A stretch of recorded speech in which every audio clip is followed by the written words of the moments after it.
छोटा सा गांव चंद्रपुर। गांव के आखिरी कोने पर एक पुराना घर है जो कई सालों से अबैंडन्ड है। स्थानीय लोग कहते हैं इस घर में भूतों का बसेरा है। लेकिन एक दिन शहर से एक युवा जासूस आर्यन आता है। वह इस रहस्य को सुलझाना चाहता है। आर्यन गांव पहुंचकर स्थानीय लोगों से बात करता है।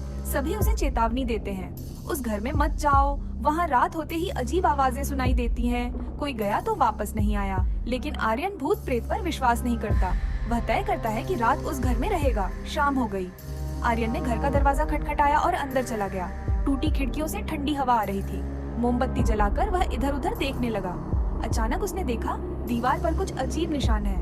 उन्हें देखकर लगता था ये कोई गुप्त संकेत है। जैसे जैसे रात गहराने लगी आर्यन कुछ अजीब आवाजें सुनने लगा। ऐसा लगा कोई फुसफुसा रहा है। वह आवाज की ओर बढ़ा। अचानक मोमबत्ती की रोशनी बुझ गई। अंधेरे में आर्यन ने कुछ महसूस किया। उसके पास से कोई गुजर गया। आर्यन ने जल्दी से मोमबत्ती जलाई। तब उसने देखा फर्श पर एक पुराना डायरी पड़ा है। उसे उठाकर पढ़ने लगा। डायरी में लिखा था, इस घर के नीचे एक गुप्त सुरंग है। वहाँ छुपा हुआ खजाना है। लेकिन सावधान, सुरंग में जाने पर कोई वापस नहीं आता। आर्यन उत्साहित हो गया। वह सुरंग की खोज करने लगा।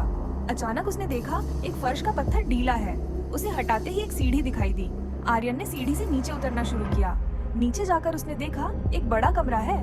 वहाँ सोने चांदी की मूर्तियाँ, गहने और नकद पैसे के ढेर हैं। लेकिन अचानक आर्यन ने पीछे से किसी की उपस्थिति महसूस की। जब वह मुड़ा तो देखा एक काली छाया उसकी ओर बढ़ रही है। आर्यन भागना चाहता था लेकिन दरवाजा बंद था। तब उसे समझ में आया ये कोई भूत नहीं बल्कि एक इंसान है जो इस खजाने को चुरा कर छिपा रहा है। काली छाया ने मास्क हटाया। वह गांव का ही एक व्यक्ति था जिसने सबको भूत की कहानी सुनाकर इस घर पर कब्जा कर रखा था। आर्यन ने उससे पूछा, तुम ये सब क्यों कर रहे हो? उसने जवाब दिया, इस खजाने की जानकारी मुझे एक बूढ़े आदमी ने दी थी जिसे उसने ब्रिटिशों से बचाया था।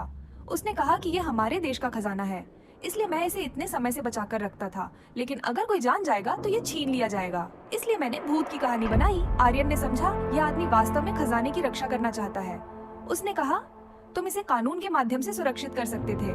भूत की कहानी बनाकर सबको डराने की जरूरत नहीं है। वो आदमी आर्यन की बातों से सहमत हुआ। उसने कहा, तुम सही कह रहे हो, मैं इसे कानून के अधिकारियों के हवाले कर दूंगा। इसके बाद आर्यन और वह आदमी मिलकर खजाना कानून के अधिकारियों के हाथों में सौंप देते हैं।